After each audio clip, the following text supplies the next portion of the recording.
DreAllDay.com.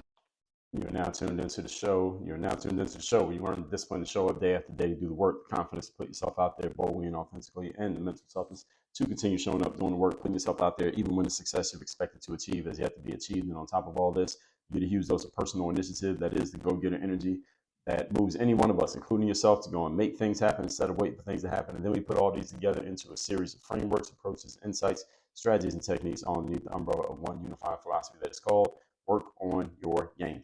My name is Dre Baldwin, also known as Dre All Day. Welcome to the show. And today's topic is, we're getting into part 2 of our ongoing series of Street Smarts: what, why, and how. Before we get started, I want to remind you all 2 things. First of all, my daily motivation, Monday motivation message link down below in the description, or the numbers down below in the description. When we start sending it out again, you'll be getting those straight to your phone. I'll talk about that more when the time comes and when we actively start sending that message out again, as we had been in the past. Secondly, Work on Your Game University. All right, this is the place where I do all my coaching. People ask me, Dre, is there a way to work with you directly? Have me as your direct coach? Can I get access? Do you have courses? Do you have trainings? Do you have anything that goes further than this show and your books? And the answer is, hell yes, we do. And that is called Work on Your Game University. So if you didn't know, I'm sorry that you didn't know. I take responsibility for that. But now you know. Go to workonyourgameuniversity.com. That's where that all goes down. You can see our receipts. You can see a whole bunch of social proof of who we have worked with. We got more social proof than I even show, because the page wouldn't load if I put it all on there. Go to workonyourgameuniversity.com. See what I mean. If I'm lying, you can come back and let me know. That said, let's get into it. Picking up on part 2, again, of our ongoing, what will be a 4-part series. We're on point number 4. Number 4 is the skill of reading people. Reading people means seeing people for who they actually are, as opposed to how they are presenting themselves and or hoping to be perceived. Another word for reading people is discernment. This means getting to the bottom of what is actually happening rather than being fooled by what is being shown to you on the surface. I did a whole episode on discernment in the past here on the show. That was, let me refer you to that episode. We got a whole library here, and they'll be making encyclopedias based on Dre Baldwin's Work on Your Game Masterclass, episode 1431. Your skill, perception, and judgment, also known as discernment. Again, that was episode 1431. That was 1700 days ago, not episodes, days ago. I put out episodes every day, so actually it's the same thing. But the skill of reading people, seeing what's actually happening in people, knowing what is really going on with a person as opposed to what they are showing you. And the thing you should understand when it comes to reading people, that people who are street smart know how to put a certain presentation out there. Sometimes we call this a person's representative.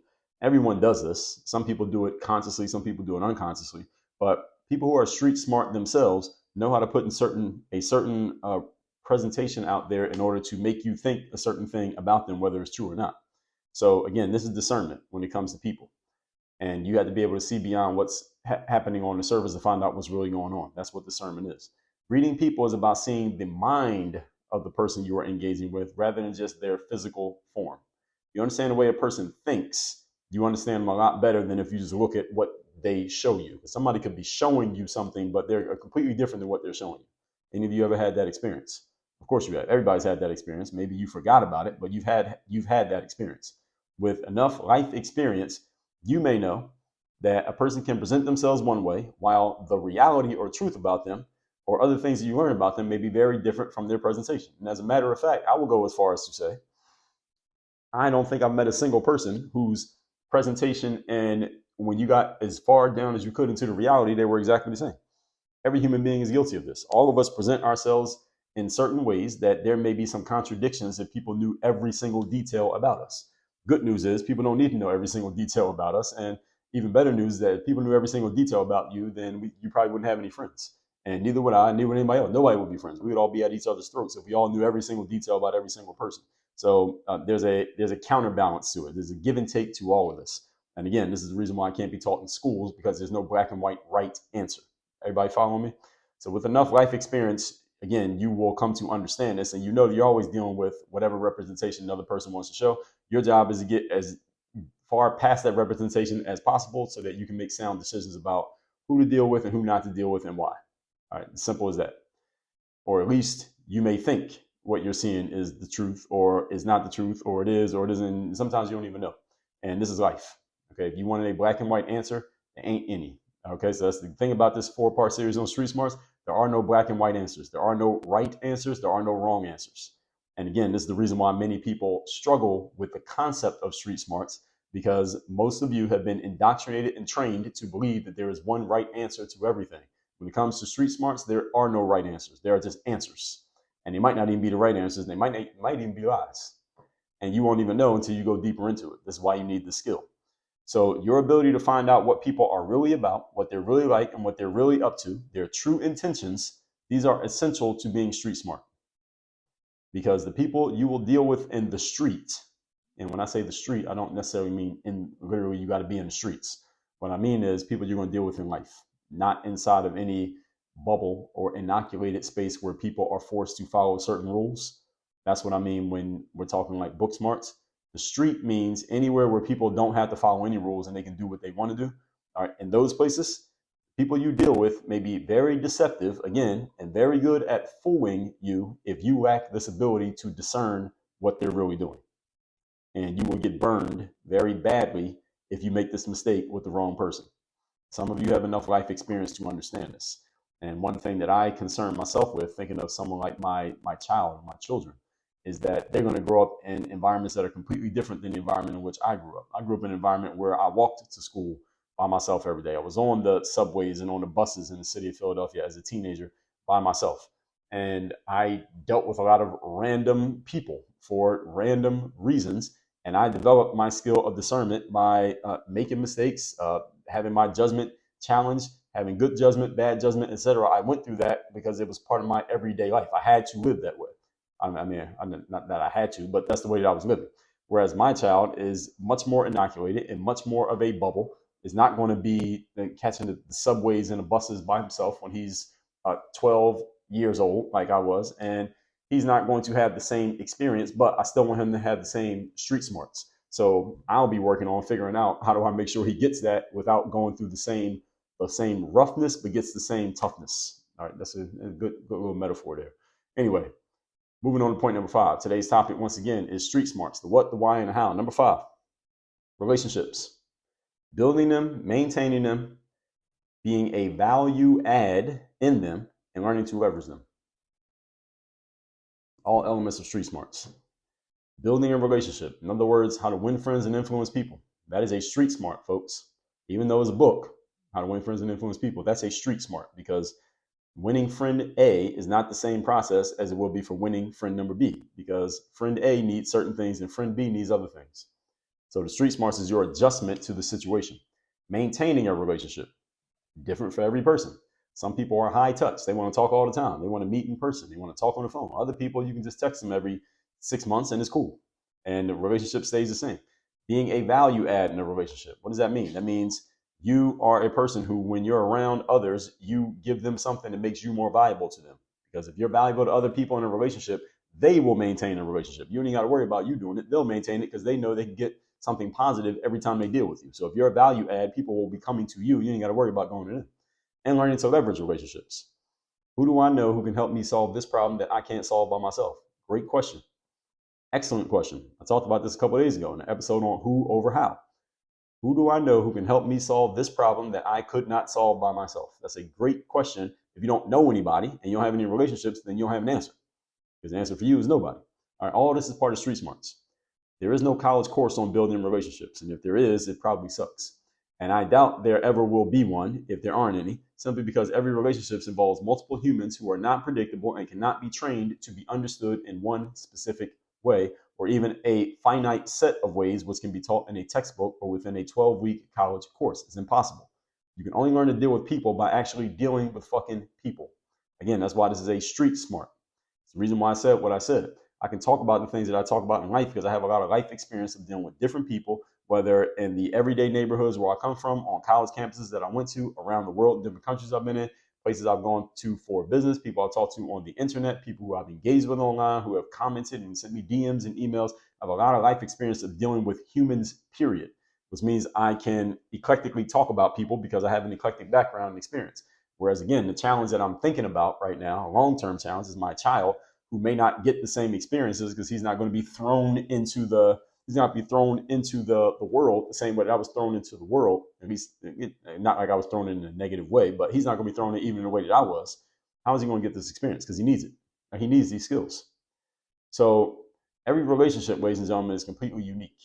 So again, this is the reason why it's a street smart, not a book smart, because you can't memorize what to do.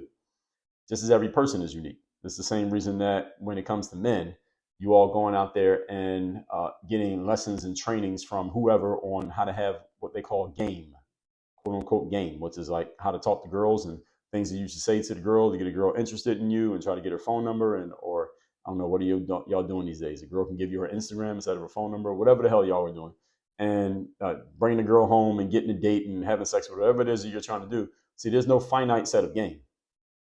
And there's a female, one of my coaching members, as a matter of fact, I was talking to her about this about 2 weeks ago, and she was telling me about her situation with some men that she was dealing with. And she said, well, every man has some form of game. And she said, even you, Dre, you present yourself as if you don't have any game, but not having game is game itself. And it was interesting that she said it, and it was generally accurate what she was saying, because the whole point is of me bringing that up is that there is no finite set of game. Like there's no 100 things you should memorize, and every girl you talk to, at least one of these 100 is going to quote unquote work. It doesn't work that way. Every human is unique, and you are unique. If I walk up to a woman and say something, she may be responsive to it, and if you walk up and say the same thing, she may not be interested at all, or vice versa, depending on who we are. So it's not just what you say, it's how you say it, it's who you are and who you're saying it to, and the environment in which you say it, the context in which you say it. All these are part of relationships. So do you understand how complicated this can get really quickly? So when you mix relationships and when you mix people together, the relationships become even more complicated and unique, which means you cannot study this concept in a book and have it happen exactly that way in real life. You can study it, but the problem is the book can't tell you everything. And just because you read it in a book does not mean it's going to happen like that in real life. As they say, real life tends to differ from the lab tests. So, which is why this is a street smart, not a book smart. Now, I have often told you, there is never a negative aspect to having more positive relationships with more positive people. The more of them you know, the better. Right? People who are valuable in doing something and you got a positive relationship with them, it's good to know them. Even people who might not be so positive, but they can do something that could possibly help you, and you can do something that could help them. It's good to know those people. It's good to know people who might be connected in the underworld or connected somehow in the streets, or they know people in places that you might not want to hang in too much or have your name associated with, but you might need a favor done by somebody who does hang in those places. So it's good to know somebody who's connected to somebody who knows somebody in those places. That's a good thing too. And this is not something that you learn in the classroom. For example, I'm not going to say names, but I'll say this. I remember I needed something for my car once. This is back when I was maybe 19 or 20 years old. And again, I'm not going to incriminate anybody, but I called my dad. He didn't do anything. I called him and told him what I needed done. He knew what I needed done because he knew about the car. And he knew somebody who knew somebody. So my dad called the person that he knew. That person called somebody that they knew. And my dad told me, go see this person. That person got me what I needed for my car. And this was like on the legal side of the car, like things you need to have legal documentation for the car. That person got those things for me. And I got it for a lot cheaper than I would have got it had I gone the official route, that I might not even gotten at all had I tried to go the official route, because maybe there was something wrong with my car. They probably wouldn't have allowed me to get it. The whole point is knowing some people who may not be in the shiny spaces is good too, because sometimes you need some work done that ain't so shiny. So again, the more people you know, the better. I remember I was talking to a friend of mine years ago. This is after I had moved out of, I think I was in college at this time. Yeah, I was in college at the time. So I had been away from Philadelphia. I come home to Philadelphia, and one of my friends who I knew from the neighborhood, we were driving around in my car, and he was saying, well, he was like, Dre, well, in the time that you've been gone, we're around here and we're meeting people and we're doing stuff and making all these connections and all this with just people in the neighborhood, in different neighborhoods, neighboring neighborhoods. And he said, well, I hope it never comes to this, that we're in a position where we have like some conflict, like a serious conflict with anybody else in the streets. But if we do, we'll be okay, Dre, because we know so many people now. We've met so many different people. Like we hung out with these guys over here and we smoked weed with these dudes over here. We went to the club with these guys over here. And he was explaining to me how the network that they had built, these are friends of mine, had grown since I had been away. The point being that the people that you shouldn't limit it to a certain type of person. You want to know people in all different types of spaces. You want to know people in the education space. You want to know people in the medical space. You want to know people who work on the legal side. You want to know some lawyers. You want to know some doctors. You want to know some government folks. You want to know some corporate people. You want to know some people who know about money. You want to know some fitness people. You want to know some people. You want to know some people of the opposite sex who are single. You want to know some people of the opposite sex who are married. You want to know people in all different spaces, just in case anything you ever need or someone you love needs, you got somebody you can call. Again, you can't learn that in school. You got to learn that in dealing with actual people. Okay, this is a real life ability. Point number 6. Today's topic, once again, is street smarts, the what, the why, and the how. Number 6, resilience. Continuing to go, to fight, to stand up straight and believe in yourself, even when things are not going how you want them to go. All right, that's resilience. And resilience is a street smart. You can't learn resilience, again, reading a book. I talked about how to be more resilient in episode 2514. I did a 4-part series on it, starting at episode 2514, how to be more resilient. Even when things are going terribly wrong, I mean, like the exact opposite of how you want them to go, you got to keep going. That's resilience.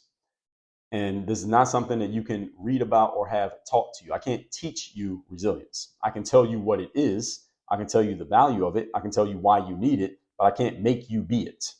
This is something you have to learn through real life experience. The good news about resilience is that you can put yourself in situations on purpose that force you to become more resilient.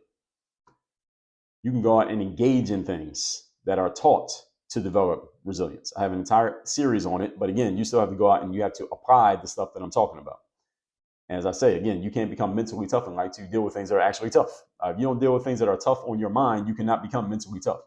You don't deal with things that are tough on your body, you cannot become physically tough. That's impossible. So you have to go do things that are actually challenging to get tough. And you got to deal with them even though they're challenging to be tough. Because if you quit when they get challenging, you're not tough. That means you're a pussy. If you keep going when they're tough, that's how you get tough. Everyone understand? Any toughness or resilience that you build can only be built by actually dealing with things that are uncomfortable and not easy. Simple as that. Good news is you can put yourself in these situations. You want to be put in a situation that's uncomfortable and not easy, go hire yourself a coach. They're going to make you do things that you don't want to do. Things you know you need to do or you are thinking about doing, but you're not actually doing. The coach is going to push you to do them. You want to get in, you want to make yourself physically tough, go sign up for a CrossFit class or go join a combat fighting gym or go lift some weights. Go sign up to run a marathon. Just go work out. Some of you just working out will be enough. All right. But you put yourself in challenging situations and keep dealing with them. That makes you tougher. This is why I talked about the concept of eustress, EUSTRESS. That's the positive kind of stress that we look forward to with the belief that dealing with it is going to make us better in the long run. Again, lifting weights, as I said, writing a book for some of you might be a challenge. Knocking on doors to cold sell products, selling vacuum cleaners, selling windows, selling doors, selling security systems, cold selling, cold calling, all these things make you mentally tough. And in a previous era, and let's just say 20 years ago, previous era, life was designed to force us to have to deal with challenging and stressful situations where we needed resilience. Again, if you're in my age bracket, if you're between the ages of 35 and let's say 35 and up, let's just say, especially if you're a man, you come from the era where if you wanted to talk to a girl, you had to literally walk up to and physically speak to the girl in real life. You couldn't DM a girl in 1997. You could email, but really that wasn't the thing. For the most part, you had to walk up to a girl and start talking to her. Even if she was with her friends, even if she rejected you, whatever the situation is, but you had to do it. You built resilience and you built the skill of actually talking to fucking people that you don't have to do these days. You could do everything through the phone passively. Doesn't build the same level of toughness. Doesn't mean you can't have the same success, but it doesn't build the same level of toughness. Doesn't build the same street smart skill. So dealing with these challenging things, we do them with the belief that we'll be better in the long run for having dealt with them. That's the point of eustress. Again, positive type of stress. Biohackers call it hormetic stress. Same thing. Recapping today's class is part 2 of our ongoing series of street smarts, what, why, and how. Number 4 is reading people.